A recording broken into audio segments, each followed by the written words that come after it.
यशोदानंदन कृष्ण और मशहूर चोर की कथा। एक समय की बात है, एक बहुत मशहूर चोर किसी के घर पर चोरी करने गया। उस दिन वहाँ पर एक बाबा भागवतम कथा कर रहे थे।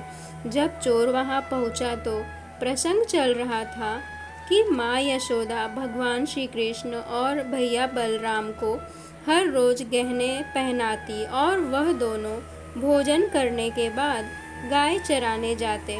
बाबा भाव विभोर होकर भगवान श्री कृष्ण की मणि और गहनों का वर्णन कर रहे थे कि वह बहुमूल्य है, अनमोल है।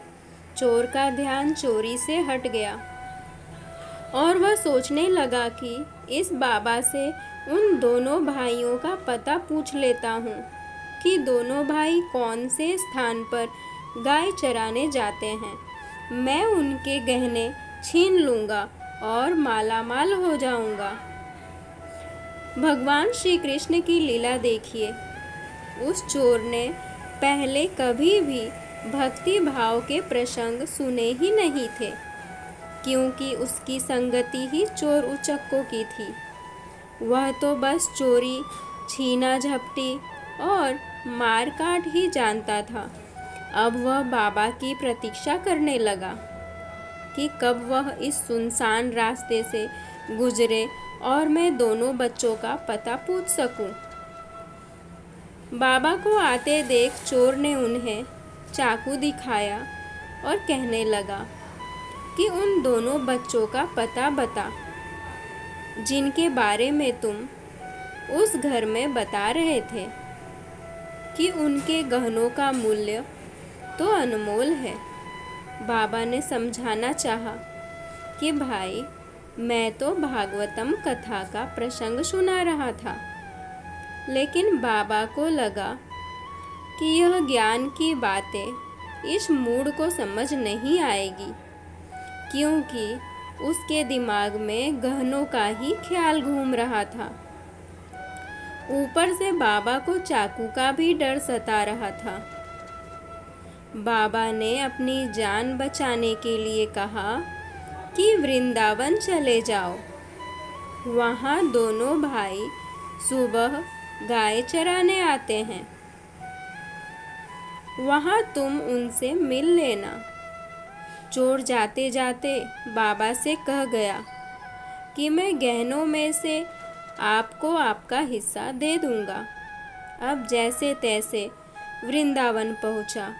उस समय शाम होने वाली थी।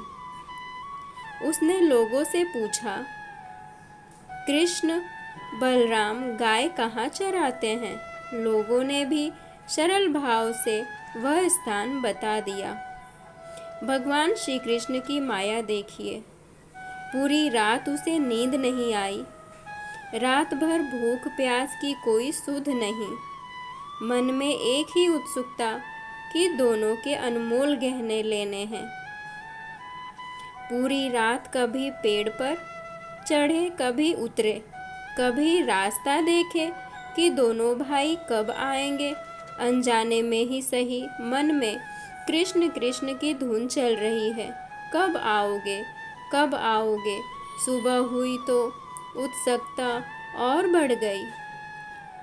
फिर उसे एक अलौकिक प्रकाश दिखाई दिया और दो बालक दिखाई दिए। वह एकटक दोनों को निहारने लगा। सोचने लगा कि ऐसा मनमोहक रूप आज से पहले कभी नहीं देखा। तभी उसे स्मरण आया कि मुझे तो इनके गहने लेने हैं और उसमें से बाबा जी को भी हिस्सा देना है। वह जैसे ही भगवान श्री कृष्ण और भैया बलराम को धमकाकर गहने छीनने लगा, प्रभु का वह स्पर्श उसे बहुत ही अलौकिक लगा। प्रभु ने अपनी इच्छा से उसे गहने ले जाने दिए। फिर वह चोर उन बाबा जी की प्रतीक्षा करने लगा। बाबा जी के आते ही कहने लगा कि आपने अपना हिस्सा ले लो, मैं दोनों बालकों के गहने ले आया हूँ। बाबा जी हैरान परेशान, अरे भाई तू किन बालकों के आभूषण ले आया है, भूल गए क्या? कृष्ण और बलराम का पता आपने ही तो बताया था।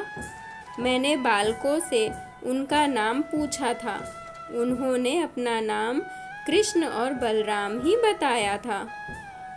बाबा जी कहने लगे कि मुझे भी उन बालकों से मिलना है, मुझे भी ले चलो।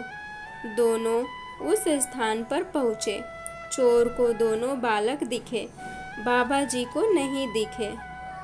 चोर ने श्री कृष्ण और बलराम से कहा कि आप इन बाबा जी को क्यों नहीं दिख रहे? आपको उन्हें भी दिखना पड़ेगा, नहीं तो वो मुझे झूठा कहेंगे। भक्त की जिद के कारण प्रभु ने बाबा जी को भी दर्शन दिए। बाबा जी कहने लगे कि प्रभु, मैं तो कई सालों से भागवत कथा कर रहा हूँ, लेकिन आपने मुझे कभी दर्शन नहीं दिए, जबकि चोर तो आपके नाम की महिमा और रूप के बारे में कुछ जानता भी नहीं था, फिर उसे दर्शन क्यों दिए? प्रभु ने कहा, क्योंकि तुमने मुझे कभी उस भाव से पुकारा ही नहीं। प्रभु कहने लगे कि अनजाने में ही सही उसे आपके कहे हुए वचनों पर दृढ़ विश्वास था। चाहे वो मेरे बारे में कुछ नहीं जानता था, लेकिन ईश्वर को पाने के लिए जो व्याकुलता होनी चाहिए उस समय उसमें वही था। कभी पेड़ पर चढ़ता, कभी उतरता, और उसके मन में मेरे नाम की ही धुन चल रही थी। इसीलिए मैं उस पर रीझ गया और उसके समीप आ गया। बाबा जी की संगति का यही तो परिणाम होता है। अब चोर भी बाबा की संगति में भगवान श्री कृष्ण का परम भक्त बन गया, क्योंकि अब वह श्री कृष्ण की कृपा प्राप्त कर चुका था।